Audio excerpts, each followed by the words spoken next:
자, 기도드리시겠습니다. 우리의 마음을 너무나 잘 알아주시는 주님, 오늘도 주님의 날입니다. 오늘도 주님의 사랑입니다. 오늘도 너무나 감사하고 기쁜 예배의 주일입니다. 그래서 주님 사랑합니다. 우리를 위해 모든 것을 다 내어주신 우리 주님 예수 그리스도의 이름으로 기도합니다. 아멘. 자, 오늘은 누가 알겠느냐라는 말씀으로 주님의 은혜를 함께 나누도록 하시겠습니다. 여러분, 미국에 있는 하버드 대학교에서 정식으로 출판하는 과학 전문 잡지에서 부여하는 상이 있습니다. 이름은 이그 노벨상입니다. 근데 하버드 대학교라고 하니까, 또 과학 전문 잡지라고 하니까, 게다가 이름에 노벨상도 들어간 이그 노벨상이라고 하니까 엄청나게 대단하고 심오가 깊은 상인 것 같지만 사실 그렇지가 않습니다. 이 이그 노벨상은 사람들을 유쾌하게 해주고 기분 좋게 해주고 즐겁게 해주는 연구자한테 주는 상입니다. 실제 예를 들어서 2016년도에 이그 노벨상은 독일의 한 연구자한테 돌아갔습니다. 근데 그 연구는 사람의 몸이, 우리가 왼쪽 몸이 가려우면은 그럴 때는 거울을 들고 자기 오른쪽 몸을 긁으면, 거울을 보면서 오른쪽 몸을 긁으면 왼쪽 몸의 가벼움이 사라진다, 이런 연구가 상을 받았던 것입니다. 또한 2011년도에는 정반대처럼 보이는 두 가지 연구가 함께 이 상을 받았습니다. 첫 번째 연구는 사람들이 소변을 아주 오래 참으면, 굉장히 오래 참으면 정상적인 판단을 못하게 된다, 일반적인 생각도 못하게 된다 라는 연구가 상을 받았습니다. 근데 똑같은 해에 상을 받은 연구는 그거 아니다, 사람이 적당히만 소변을 참으면 오히려 집중력도 올라가고 주의력도 올라가고 오히려 나한테 더 도움이 되는 판단을 하게 된다, 이런 연구가 상을 받았던 것입니다. 자, 첫 번째 연구는 여러분들이 생각하기가 너무 쉽습니다. 일단 이 실험에 참가한 모든 사람들은 매 15분마다 250ml 정도의 물을 마셔야 합니다.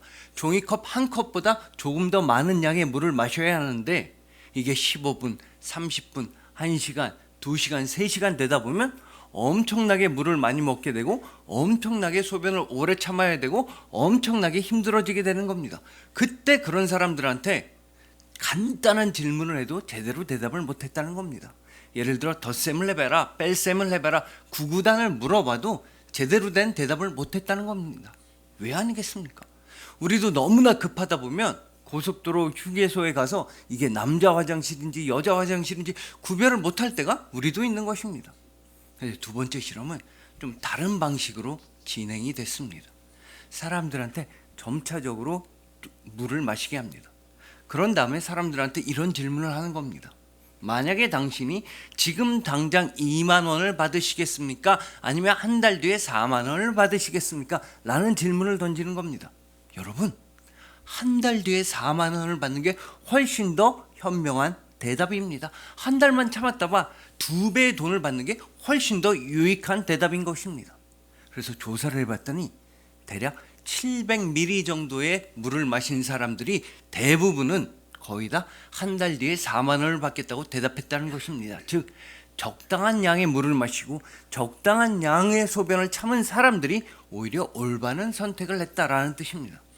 그러면 여러분, 도대체 이 상반되어 보이는 두 가지 실험의 결과가 왜 이렇게 나왔겠습니까? 너무나 쉽습니다. 한쪽은 너무나 오랫동안 너무나 힘들게 소변을 참아야만 했으며, 다른 쪽은 적당한 만큼만 소변을 참았기 때문에 주의력과 집중력이 올라간 것입니다.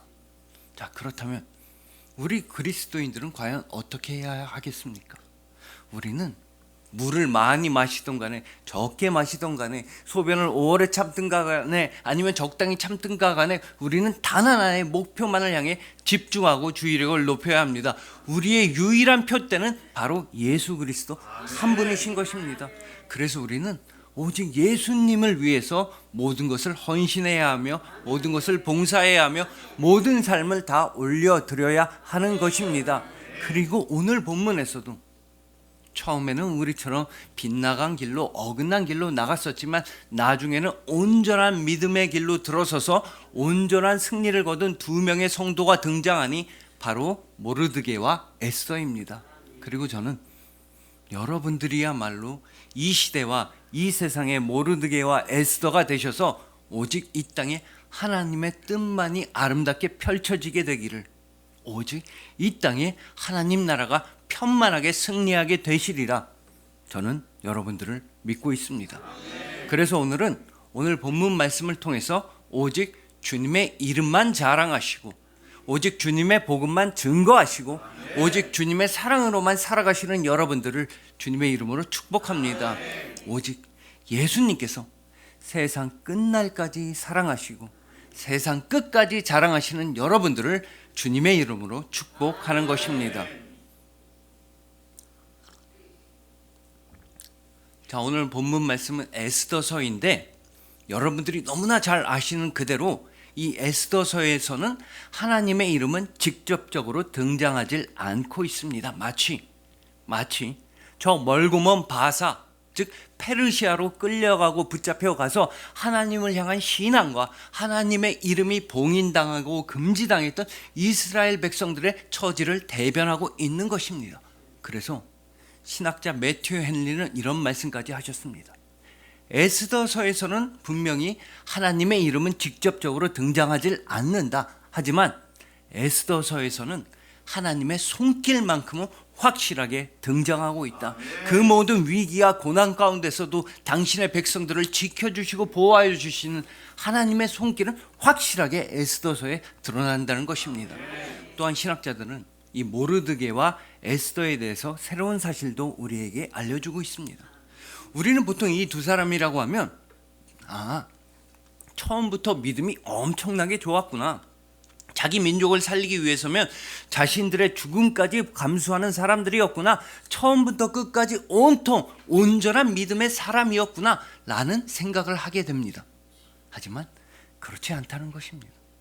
모르드게와 에스더 역시도 처음에는 자신들의 정체를 숨기고 이름도 바꾸고 신분도 숨기고 하나님을 향한 믿음, 하나님의 이름까지도 숨겼다는 것입니다.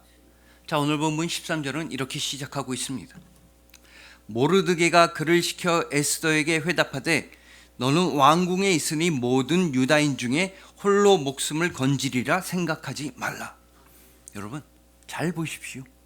모르드게도 분명히 알았고 에스더도 분명히 알고 있었습니다. 나는 유다인 출신이다. 나는 이스라엘 백성이다. 나는 하나님이 택하신 하나님을 향한 민족이다 라는 걸 분명히 알고 있었던 것입니다. 단 한 가지 차이점이 있었다면 에스더는 궁궐 안에 살고 있었던 왕비였고 모르드게는 궁궐 밖에 살고 있었던 유다인이다. 이 정도 차이점밖에 없습니다. 둘 다 우리는 하나님을 향해서만 살아야 하는 백성이다, 그 출신이다라는 걸 분명히 알고 있었던 것입니다.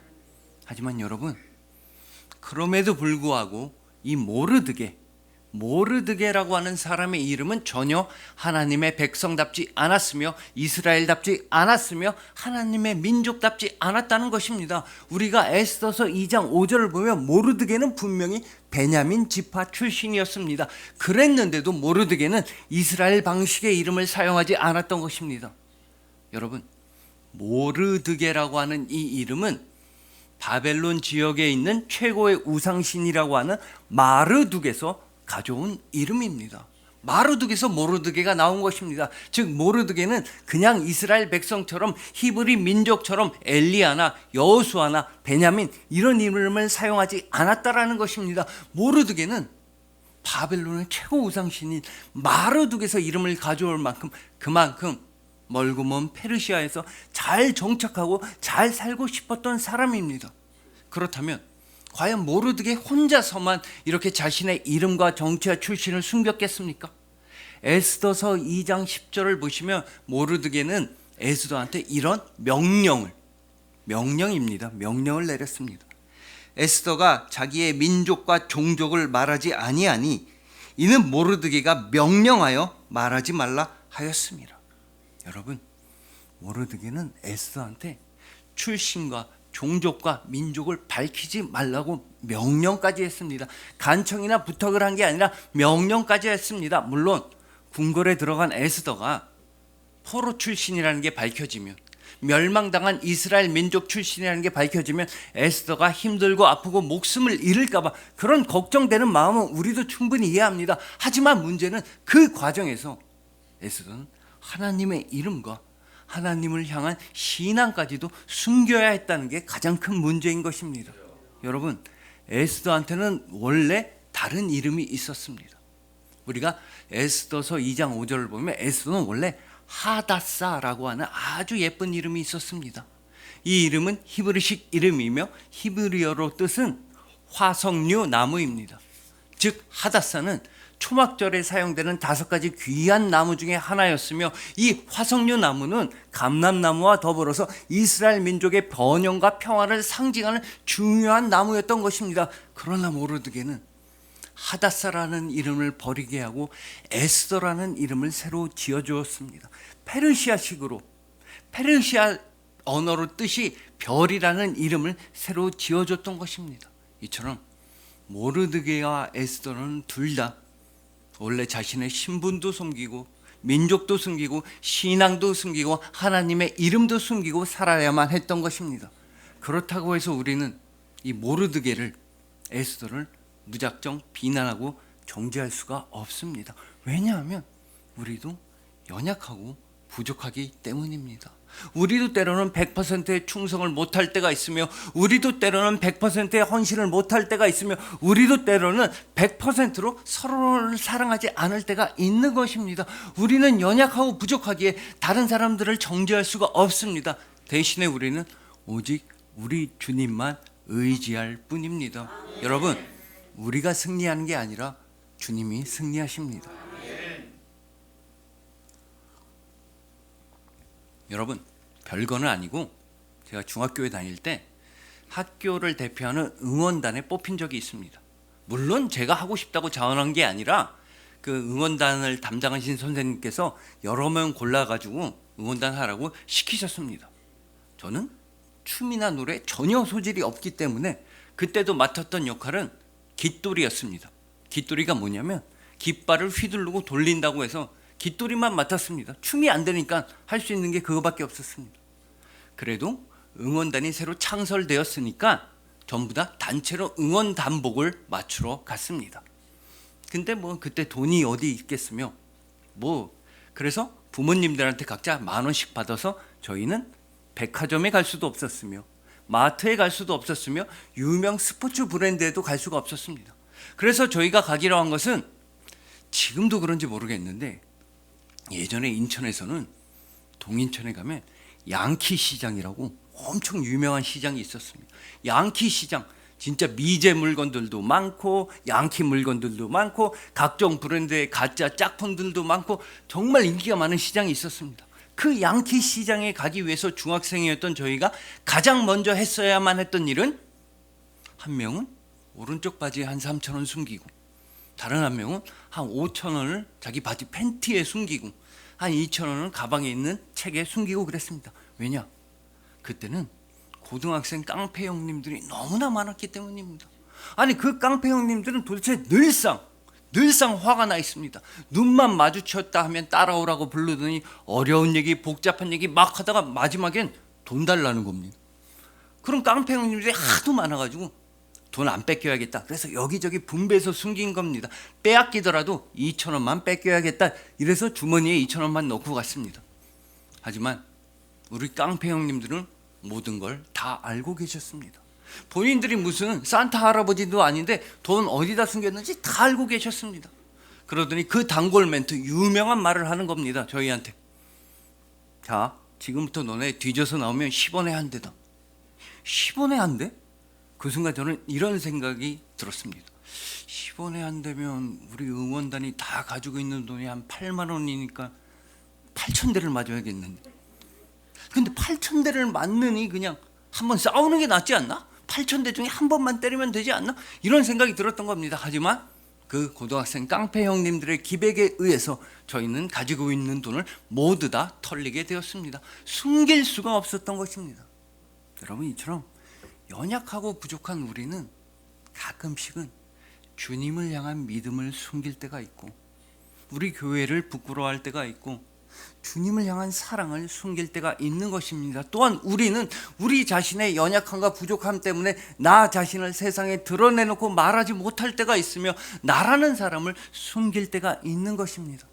그러나 그럼에도 불구하고 여러분들이 반드시 기억해야만 하는 사실은, 우리 주님 예수님은 단 한 번도 여러분을 숨기신 적이 없으며 단 한 번도 여러분들을 부끄러워하신 적이 없다는 것입니다. 예수님은 세상 끝까지 여러분을 자랑하셨으며 예수님은 세상 끝날까지 여러분을 사랑하셨습니다.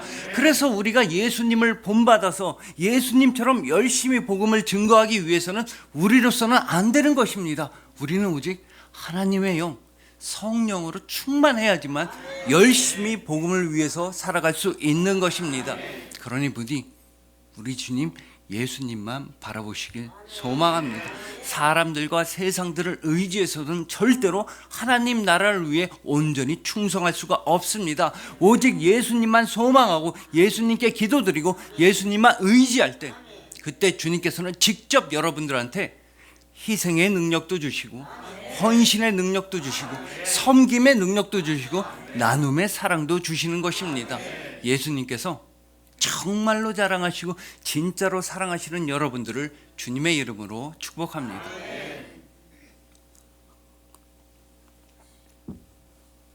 자, 이렇게 해서 지금까지 정체와 신분과 출신을 잘 숨겨왔던 모르드게와 에스더한테도 위기가 찾아오게 됩니다.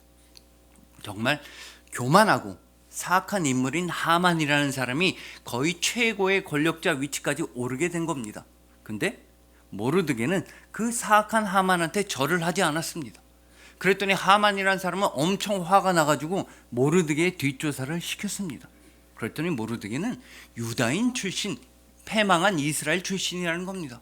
이 사람은 너무나 나쁜 사람이다 보니까 모르드게한테만 복수하는 게 아니라 모르드게를 포함한 모든 유다인을 다 죽이기로 결정했습니다. 자, 상황이 이렇게 되자 더 이상 모르드게도 가만히 있을 수는 없었습니다. 자기 민족을 살리기 위해, 수많은 사람들의 영혼을 살리기 위해 모르드게는 애를 썼습니다. 그 과정에서 모르드게는 왕궁의 왕비인 에스더한테 이런 말을 전하기도 합니다. 에스더야, 지금 우리 다 죽게 생겼다. 너가 지금 해야 할 일을 해야만 한다 라면서 오늘 본문 14절에서 에스더한테 이런 말을 전했던 것입니다. 이때 내가 만일 잠잠하여 말이 없으면 유다인은 다른 데로 말미암아 노임과 구원을 얻으려니와 너와 내 아버지 집은 멸망하리라. 내가 왕후의 자리를 얻은 것이 이때를 위함이 아닌지 누가 알겠느냐 하니. 여러분 보셨다시피 모르드게 이 발언에는 일종의 확신이 담겨져 있습니다. 에스더야, 정말 미안한데 네가 우리 민족을 위해서 어떤 일을 하지 않아도 우리 민족은 죽지 않는다. 우리 백성들은 반드시 살아남는다. 하나님 아버지께서는 당신의 민족, 당신의 백성들을 절대로 죽이시는 분이 아니시다. 하나님께서 우리를 살려주시고 지켜주실 것이다. 그러니 에스더야, 너도 하나님의 일에 동참해라. 너도 하나님 나라 백성을 위한 열심을 다해라 라는 확신이 모르드게의 이 발언에 담겨져 있는 것입니다.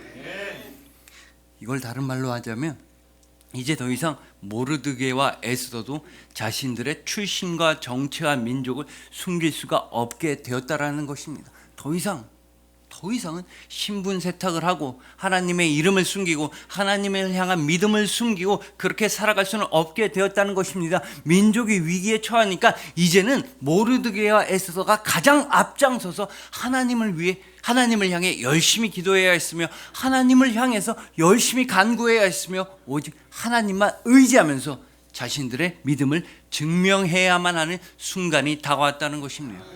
여러분, 우리도 이 모르드게와 에스더처럼 우리의 믿음, 우리의 신앙을 증명하고 나타내야 하는 순간이 찾아올 때가 있습니다. 어떨 때는 모르드게처럼 정말 최악의 고난과 슬픔과 정말 힘든 재앙 가운데에서도 담대하고 용감하게 하나님을 향한 신앙을 외칠 때가 있습니다. 그와는 또 반대로 개인적으로 너무 슬프고 힘들어서 차마 다른 말이 아무것도 나오지 않지만, 기도도 할 수 없을 정도로 힘들지만 하나님을 향한 신앙 고백만 고요하게, 또한 담대하게, 또한 담백하게 외칠 때도 있는 것입니다. 그러나 그만큼 중요한 것은 바로 우리의 일상을 통해서, 우리의 하루하루를 통해서 우리의 믿음이 드러나야 한다는 것입니다. 우리가 매일 하는 전화 통화를 통해서도, 우리가 늘상 보낸다는 그 카톡을 통해서도, 또한 우리가 매일매일 먹고 마시고 잠자고 쉬는 그 모든 순간에도, 즉 우리 삶의 아주 작은 조각 하나까지도 예수님 사랑해요 라는 고백이 드러나야 한다는 것입니다. 자, 여러분, 어떤 별거라고 하는 짧은 소설에는 이런 얘기가 나옵니다. 하루는 연로하신 아버지, 꽤나 나이가 많으신 아버지가 느닷없이, 예고도 없이, 전화도 없이, 카톡도 없이 아들의 집에 찾아온 겁니다. 그래서 무슨 일이냐고 물어봤더니 아버지가, 야, 잘 들어라. 나는 오늘부터 여기서 살다가 여기서 죽을랜다. 나는 너네 엄마랑은 끝장이니까 그렇게 알아라. 다시는 너네 엄마 안 본다. 막 이렇게 화를 내시는 겁니다. 그래서 아들이 놀라서 어머님한테 전화했더니, 잘 됐다. 그래, 거기서 살라고 하고 다시는 집 근처에도 오지 말라고 해라. 다시는 니네 아버지 얼굴도 안 보고 우린 남남이고 끝이니까 알아서 해라. 이러는 겁니다. 그래서 아버지한테 도대체 자초지종이 뭐냐 이렇게 물어봤더니 아버지가 정말로 아끼시는, 정말로 좋아하시는 양복 윗도리가 있으셨다고 합니다. 한 15년 동안 거의 매일처럼 자주자주 입고 너무 좋아하는 양복 윗도리가 있었는데, 며칠 전에 너네 엄마가 아버지한테 말도 없이, 상의 한마디 없이 그 양복 윗도리를 헌옷수거함에 버렸다는 겁니다. 그래서 아버지가 너무 화가 나가지고, 어머니는 기억도 못 하시는데 너무 화가 나가지고, 아니 당신은 34년 전에도 월세 낼 돈 그렇게 잃어버리더니 지금까지 똑같아. 당신은 사고 뭉치고 변한 게 하나도 없어. 막 화를 내셨습니다. 그러니까 엄마도 화가 나서, 아니 당신은 21년 전에 시댁 식구들이랑 벌초를 하러 갔더니 거기서 술을 대판 먹고 시댁 식구들끼리 싸우고 난리가 나서 경찰차가 삐용삐용 출동하고 아주 동네 망신당한 그런 집안인 거 아니야? 그러나 그때부터는 전쟁이 시작된 겁니다. 서로 잘잘못을 따지거나 누가 맞는 말을 하는지가 된 게 아닙니다. 어머님과 아버님은 40년 전, 50년 전 일까지 들먹이면서 서로한테 막 화를 내시는 겁니다. 그러다가 갈라서기로 이제 결정하셨다는 겁니다. 그 얘기를 듣다가 아들은 속마음으로, 아니 올해 우리 아버지가 76이 되셨고 우리 어머니는 72이 되셨는데, 아이 노친네들이 왜 이렇게 기운이 좋으신지, 도대체 나 몰래 뭘 드시길래 이렇게 힘이 좋아서 열정적으로 싸우시는 건지, 이런 속마음이 들었습니다. 그래도 또 아버지를 어머님한테 데려가서 화해를 해야 되니까, 아버지 저랑 같이, 아들이랑 같이 어머님네 집에 가시죠 했습니다.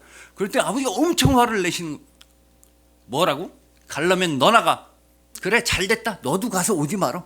나 여기서 혼자 편하게 살랜다. 편하게 죽을랜다. 다시는 오지 마라. 막 이렇게 화를 내시는 겁니다. 근데 계속 화를 내시면서 마지막에 뭐라고 하시냐면, 야, 너네 엄마 집에 간다고 했으니까 가다가 약국에서 보스웰리아 좀 사서 가.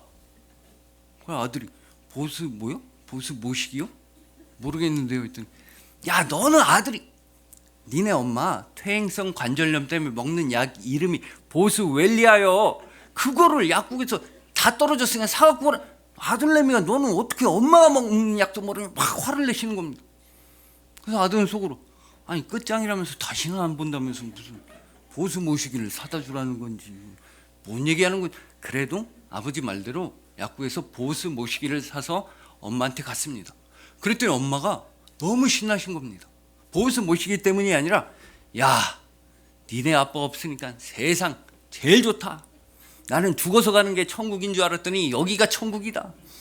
니네 아빠 없으니까 내 맘대로 밥 먹고, 내가 먹고 싶은 거 먹고, 내가 보고 싶은 테레비 보고, 내가 잘 때 잔다. 여기가 천국이다. 니네 아빠 절대 오지 못하게 해라. 끝장이야. 우린 안 봐. 그렇게 막 얘기하시다가 어머님도, 그리고 말이에요, 이따 집에 갈 때 여기 보리로 만든 선식이 있으니까 그거 가져가. 너네 아빠 변비가 심해서 이거 안 먹으면 화장실도 못 가고 엄청 고생이 많어. 지금 너무 힘들 거야 너네 아빠. 그리고 전립선 약도 챙겨놨으니까 그거 가져가. 그 아들, 다시는 안 본다더니 서로 뭐 이렇게 약을 챙겨줘. 그래서 자기도 모르게 엄마한테 이런 고백을 했다고 합니다. 아이고, 두 분 정말 끔찍하게 사랑하시네요. 사랑을 못 숨기시네요. 정말로 금슬이 좋은 부모님 밑에 태어나서 감사합니다. 이렇게 말했다는 것입니다. 여러분, 이처럼 온 세상에서 제일 숨기기 힘든 게 바로 사랑입니다. 정말 사랑하는 사이라면, 가족끼리라면 예를 들어 그렇게 믿고 싫고 다투고 싸우고 다시는 안 본다 하더라도 그래도 나중에는 밥도 챙겨주고 약도 챙겨주고 건강도 챙겨주는 게 진짜 사랑인 것입니다. 그래서 우리 주님 예수님도 우리를 향하신 사랑을 숨기지 않으셨습니다. 예수님은 십자가에서 돌아가실 만큼 우리를 사랑하셨던 것입니다. 자, 무기를 든 군사들과 사람들이 예수님을 잡으러 왔을 때, 그때 예수님은 요한복음 18장 8절에서 이런 말씀을 하셨던 것입니다. 예수께서 대답하시되 너희에게 내가 그니라 하였으니 나를 찾거든 이 사람들이 가는 것은 용납하라 하시니. 여러분, 이처럼 예수님은 우리를 보내주셨습니다. 치욕을 당하고 침뱉음 당하고 모욕당하고 조롱당하는 건 내가 다 하겠으니, 그 모든 채찍질과 고통은 내가 다 당하겠으니, 십자가에서 죽는 건 내가 하겠으니 다만 우리들은 보내주라고 말씀하셨던 것입니다. 그 모든 사망과 흑암과 절망과 슬픔의 권세로부터 우리들은 보내주라고 예수님은 온 세상 앞에서 선포하셨던 것입니다. 여러분, 이 사랑이야말로 온 세상에서 가장 무한하고 가장 영원하고 가장 한이 없으신 사랑입니다. 바로 여러분을 향하신 예수님의 사랑만이 온 세상에서 가장 진정한 사랑인 것입니다. 그러니 부디 그 예수님의 사랑 안에 머무르셔서 평안하시고 안전하시고 아프지 마시길 소망합니다. 뭐 돈이면 모르겠지만 다른 건 모르겠지만 절대로 아프지 마시길 소망하며 저는 기도합니다. 예수님께서 십자가로 향하실 만큼 사랑하시고 아끼시고 위하시는 여러분들을 주님의 이름으로 축복합니다.